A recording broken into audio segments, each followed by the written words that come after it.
São 974, ano 20. É uma bênção a gente saber que é possível fazer a obra de Deus. É possível, nos dias de hoje, se dedicar ao Senhor, e todos os que se dedicam ao Senhor certamente recebem a sua palavra, a instrução da sua palavra santa. Esta leitura para nossa meditação, meus queridos, é uma grandeza. O nosso tema, o Deus de todas as nações. Este Salmo 99, você deve ler também. É bom você ler, é bom meditar na palavra de Deus. Vivemos muito ocupados, estamos vivendo tempos difíceis, as pessoas estão vivendo muito ocupadas, muitos estão tendo grandes dificuldades, mas nós sabemos que é possível e necessário a gente receber a palavra do Senhor nesses dias difíceis, nesses dias que hoje nós enfrentamos. É possível e é necessário. É necessário e é possível. Você pode e deve ler e meditar na palavra de Deus para entender o momento, para entender o próximo, para entender a si mesmo. Nós precisamos disso. Quando fazemos assim, nós temos uma coisa como certa. Quem lê a palavra de Deus e medita tem mais habilidade, mais capacidade para sair daquela cercadura de problemas. Às vezes nós nos vemos cercados de problemas por todos os lados. Israel saiu do Egito, nós aprendemos até na musiquinha das nossas crianças no passado. Era monte de um lado e do outro, o mar vermelho à frente e o inimigo atrás. Às vezes nós nos encontramos cercados de dificuldades, mas servindo a Deus, bendizendo a Deus, louvando a Deus, nós venceremos. Eu tenho esta convicção, meus queridos irmãos. Não existe nada que nós não tenhamos da parte do Senhor. Tudo que você precisa, você recebe da parte do Senhor. O Senhor, na sua infinita compaixão, ele nos proporciona o que nós necessitamos para estar bem na sua santa presença. Pode faltar muita coisa, mas não falta graça, não falta paz, não falta compreensão, até porque nós, tendo o revestimento de Deus, o poder de Deus, a graça de Deus, nós vamos certamente entender melhor nossa própria condição. Então, nesta leitura que fizemos, meus queridos, nós temos um grande aprendizado. Salmo 99, o versículo 1 diz: o Senhor reina, tremam os povos, as nações têm os seus deuses, os seus reis, os seus soberanos, as nações exaltam suas culturas, mas nós aprendemos na palavra de Deus que quem tem o reino absoluto é Deus. O Senhor é quem reina absoluto. O Senhor reina, tremam os povos, ou seja, todos os povos devem reverenciar, devem ao Senhor o respeito, a reverência e a homenagem. Ele está assentado entre os querubins.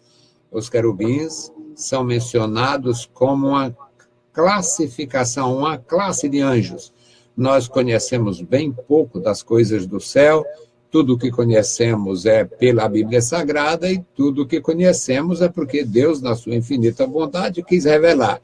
Mas nós sabemos, pelo menos, que os exércitos celestiais, eles têm na sua composição, pelo menos nós sabemos que tem os anjos, os arcanjos, os querubins e os serafins. E aqui neste primeiro versículo do Salmo 99 diz que o Senhor está assentado entre os querubins. E por causa deste poder, deste empoderamento, desta entronização, o Senhor com o seu trono entre os querubins, toda a terra deve comover-se, comova-se a terra. O Senhor é grande em Sião. A grandeza das Escrituras e também a grandeza da inspiração do salmista. O salmista, ele vai na glória, ele entra no reino da eternidade e volta para a sua terrinha, para o seu território, volta para o seu torrãozinho amado. E ele diz, o Senhor, ele exalta o Senhor reina, tremam os povos, ele está sentado entre os querubins, comova-se a terra. Maravilha, isso aqui é para a glória, para a eternidade, para a humanidade. Agora ele se fecha. O Senhor é grande em Sião, o Senhor é grande entre nós, o Senhor é grande na nossa cidade, o Senhor é grande na nossa montanha, o Senhor é grande no nosso país, o Senhor é grande na nossa província, o Senhor é grande aqui para nós, entre nós, o Senhor é grande em Sião. E mais alto do que todos os povos, ou seja, tudo que se conhece de poder, de grandeza, de autoridade, de riqueza, de glória, tudo que se conhece da glória dos homens, o Senhor é maior. O Senhor é grande em Sião e mais alto do que todos os povos. Louvem o seu nome, grande e tremendo, pois é santo. A diferença está aqui. Os reis podiam ser bondosos, reis clementes. Os sírios, numa das derrotas deles lá, disseram, olha, vamos falar com o rei de Israel. Temos ouvido que eles são reis clementes. Por que os reis de Israel eram reis clementes? Porque eles tinham o temor de Deus. E Deus orientava pela sua palavra. E houve casos, nestes casos, houve situações que os soldados lá, o exército, agora nós lançamos mão de todos, e eles vão ser nossos prisioneiros, nossos servos. E o profeta dizia, não, vocês vão alimentar eles, vestir os que estão nus e mandar para casa, mandar embora. E foi assim que Eliseu fez com os sírios que tinham sido aprisionados. O rei de Israel podia não ser clemente, mas o Deus de Israel é clemente, o seu profeta um orientador, a sua palavra uma bússola para a nossa vida, e, portanto, aqui no versículo 3, o salmista diz, louvem o seu nome. Na verdade, tem algumas versões que diz, louvem o teu nome, porque nos salmos existe uma comunicação profunda do salmista com Deus, e às vezes o salmista sai da terra, fala com Deus, deixa de falar com Deus e fala com o homem, fala com o seu povo, reprova alguma coisa, censura o adversário e volta a falar com Deus, porque salmos têm uma grandeza. Salmos são poesias, eram poesias no passado, viraram músicas. Eram poesias que foram musicadas e cantadas em quase todas as solenidades do reino do povo de Deus. Então, meus amados, aqui ele é grande e tremendo, pois é santo. No versículo 4 diz, também o poder do rei ama o juízo. Aí já se refere ao seu próprio poder. O rei, o salmista era o rei de Israel. O salmista foi rei lá na terrinha, e ele diz aqui, também o teu poder, aliás, também o poder do rei ama o juízo, o rei no seu poder, o rei com a sua autoridade real, o rei com a atribuição que tem de reinar, tendo sido ungido pelo Senhor, através do profeta Samuel, o rei também ama o juízo. Tu firmas a equidade, tu fazes juízo e justiça em Jacó. O salmista era nacionalista, consciente, convicto do poder de Deus, da grandeza de Deus, da ação de Deus. Ele diz, o Senhor é grande o Senhor é poderoso, o Senhor está entre os querubins, mas o Senhor também é grande em Sião, o Senhor é grande na nossa terrinha. Agora, o poder do rei ama o juízo, tu também firmaste, tu firmas a equidade, tu fazes juízo e justiça em Jacó, mais uma referência à terrinha. No versículo 5, meus amados irmãos, o salmista diz, exaltai ao Senhor nosso Deus. Aqui é para todas as pessoas, todos os homens, homens de idade, homens no começo da vida, homens no vigor e fervor da juventude, homens em todas as idades, mulheres em todas as idades, reis, homens na condução das nações, as autoridades em todos os níveis. Louvai, exaltai o Senhor nosso Deus, exaltai ao Senhor nosso Deus. E ainda no versículo 5, e prostrai-vos diante do escabelo de seus pés, pois é santo. A nossa linguagem, a minha Bíblia, a linguagem antiga, escabelo pode ser traduzido como estrado, uma banquinha pequena, hoje muito comum nas instituições, inclusive em bancos, repartições públicas. As pessoas vivem muito tempo, passam a vida toda sentadas lá, trabalhando em seus birôs, em seus gabinetes de luxo, e eles precisam de um apoio para os pés. Eu estou com os meus pés aqui sobre um escabelo. Eu tenho aqui um estrado, um pequeno estrado, para pôr os meus pés como uma forma de dar descanso aos pés e também auxiliar na circulação aqui neste momento. Os trabalhos dos fiscais do Ministério do Trabalho, eles procuram ver como é que se posiciona os pés dos funcionários públicos, dos funcionários das grandes empresas, dos executivos, porque eles precisam ter apoio para os braços e apoio para os pés, enquanto executam suas tarefas assentados. Neste versículo 5 diz, exaltai o Senhor nosso Deus, prostrai-vos diante do estrado dos seus pés, pois ele, o Senhor, é santo. E as pessoas se prostravam diante dos reis que estavam assentados no trono com os pés num estradozinho, chamado também de escabelo na linguagem antiga.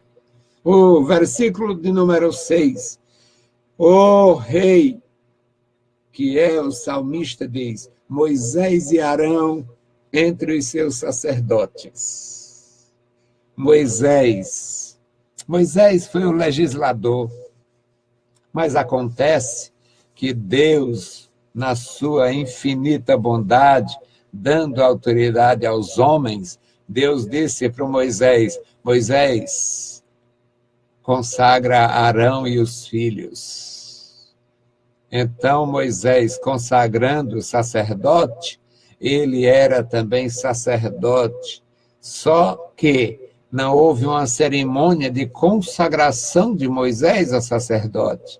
Ele era sacerdote pelo dom eterno, pelo dom real, pelo dom de Deus. Sacerdotes têm a sua importância na economia celestial. Deus elege homens para interceder, para orientar, para ensinar. São os intercessores, são os ministros de Deus para estas finalidades.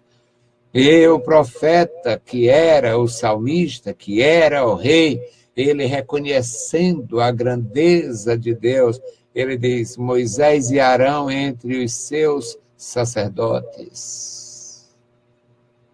O primeiro sacerdote oficialmente é Arão, mas quem o sagrou foi Moisés, porque Deus o havia revestido de graça e poder para tal. E o salmista reconhece o sacerdócio de Moisés. Moisés e Arão entre os seus sacerdotes. E Samuel entre os que invocam o seu nome, clamavam ao Senhor e ele lhes respondia. Meus queridos irmãos, é tão bom aprender na palavra de Deus. É tão bom ouvir a palavra de Deus, o conselho de Deus, porque é enriquecedor. Para mim, eu que nunca tive muito, eu que nunca fui nada, eu que nunca fui muito, eu que nunca tive, eu que não tenho, eu que não sou, é maravilhoso para mim ter por empréstimo esta coisa gloriosa, esta concessão divina. É glorioso, é maravilhoso, é honroso,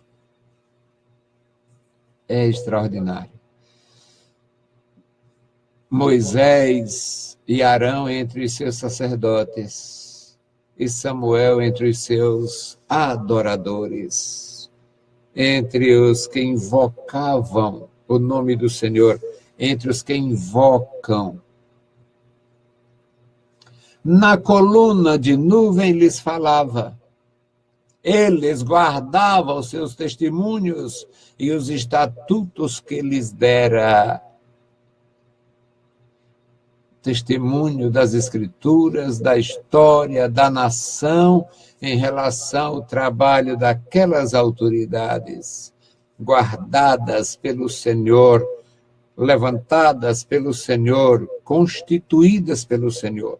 Hoje nós vivemos uma calamidade em termos de autoridade.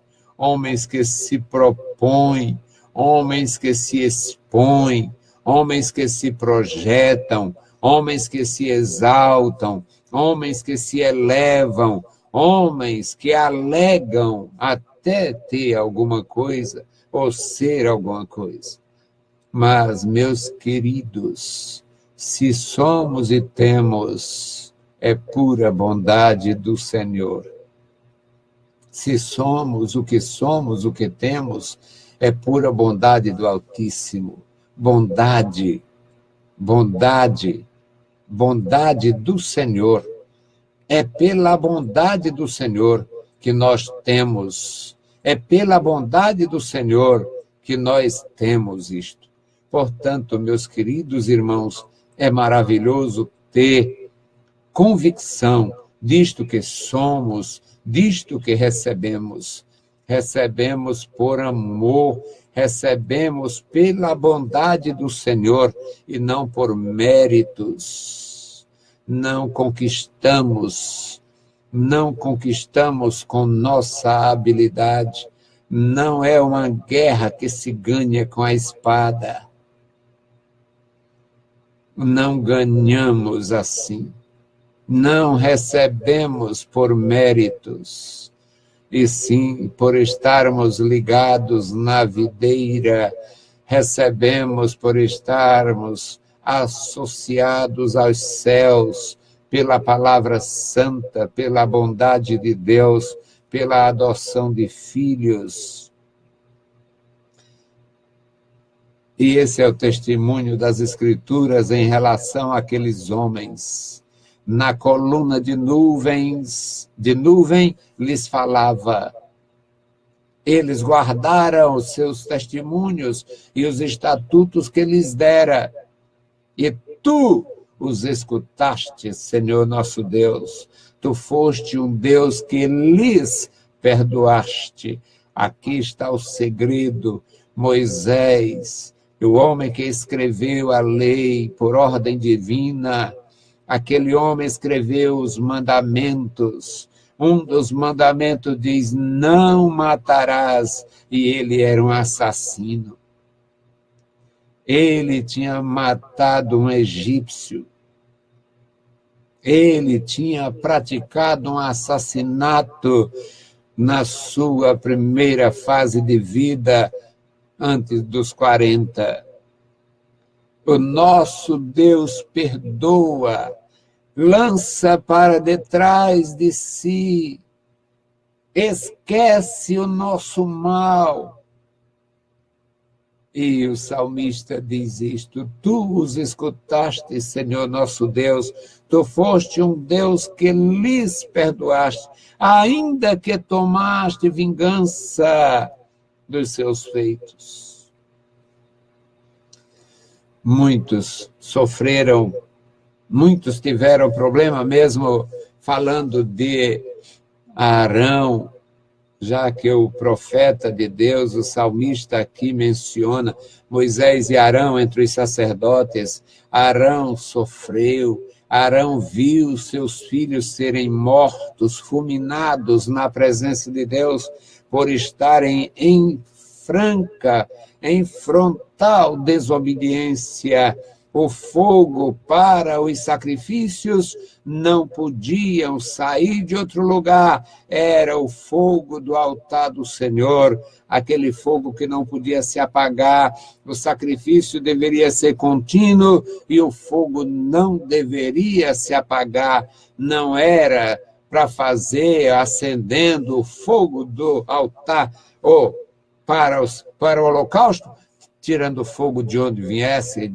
Aqui tem fogo, aqui. Não, o fogo para o sacrifício deveria vir do altar.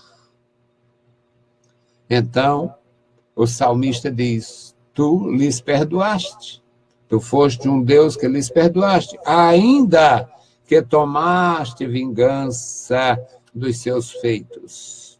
Os filhos do Arão, Nadab e Abiú, faleceram, assim como os filhos de Samuel, ou melhor, de Eli, também faleceram por causa de rebelião.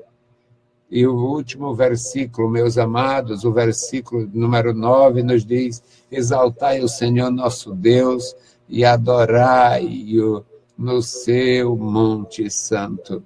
Os santos do Antigo Testamento, meus amados, eles não tiveram os privilégios que nós temos. Jesus disse aos seus discípulos: eu digo-vos que muitos profetas e justos desejaram ver e ouvir o que vós ouve e vê, e não viram, não ouviram.